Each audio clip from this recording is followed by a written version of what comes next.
don't know where Florida goes from here. You got to win games. You get on the road to South Carolina next week, and then you get Samford, and then you close out the season with Missouri and Florida State.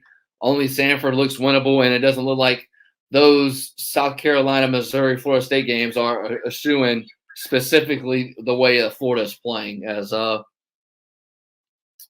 going to get to a couple of your guys' comments real quick here. Anthony says, just lost a program right now. Yeah, it's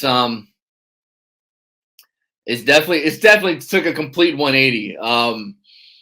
I could definitely go back to last season like I did earlier, but if you look at what Florida, I mean, just take the reaction after the Florida-Alabama game. Everybody was on cloud nine. Everybody was speaking of, oh, we were this close, and all we needed was an extra point or a 2-point conversion to tie it. And boy, it's after the first 4 games, after FAU, USF, Alabama, and Tennessee, this Florida team has done a complete 180 offensively with running the football. I think they finished with, let me see what they finished with rushing. I know Florida outgained Georgia stats-wise with yards, but Florida finished with 161 rushing yards. So the first 4 games, they averaged like 340.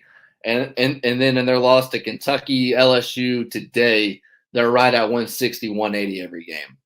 So that looks like the reason why Florida has success for the first quarter of the season hasn't had some since. Do you think Mullen set up AR-15 to fail today? No, I just think that's credit to Georgia. I think Dan Mullen has a game plan, but you're very limited. Again, I know I didn't see much of the TV coverage. I saw the game, but I didn't listen to the guys on TV. I don't know if they mentioned it much. No Trent Whittemore, no Rick Wells, and a receiver group that's not really that talented is already thin. Anthony Richardson gets the whole first half for the first time in his career. You expect him to make fresh mistakes, and he did, as you saw late in the first half. But I don't think he set him up to fail.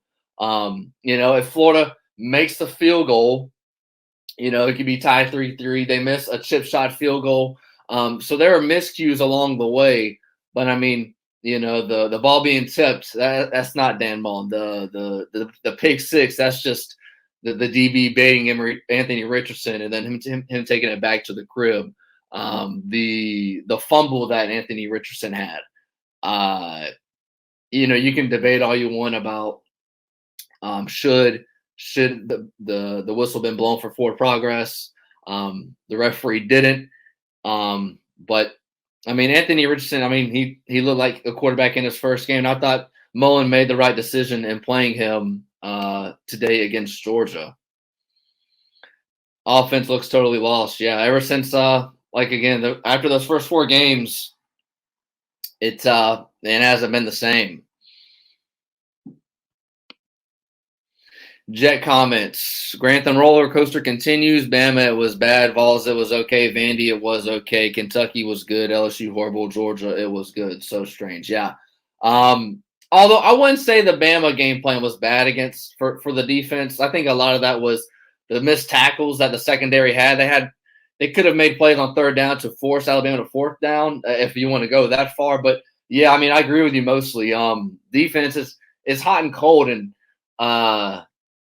the LSU game was really, really strange. It was just really odd how Florida had one of the best run defenses in the SEC, and then LSU's running back Davis Price rushes for a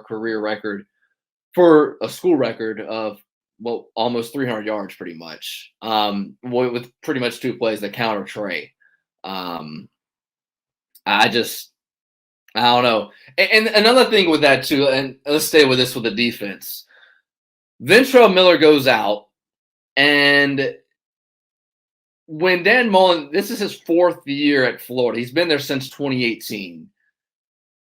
There's a lot of guys playing out of position. You have Moon sometimes playing Mike, and then him going to the edge. And same thing with Cox. He's sometimes dropping in coverage. And I don't think he should ever drop in coverage. He should stay at your edge rush. But since Miller's out, you have to move around.